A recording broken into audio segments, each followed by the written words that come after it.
So guys, for the first step, you want to go to search and type in check for updates. Click on it. And now once you're on this, you want to click on check for updates. Make sure that your computer is fully up to date. For the next step, you want to go to search and type in Windows PowerShell. Now you want to run it as administrator. And then click on yes.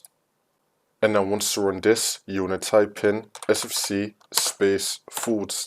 /scan now and then click on enter.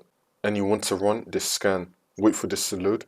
And then once that's been done, you want to type in dism /online /cleanup-image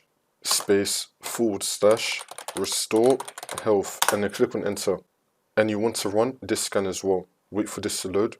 Once you complete both those scans, for the last step, you want to restart your computer and then the problem should be fixed.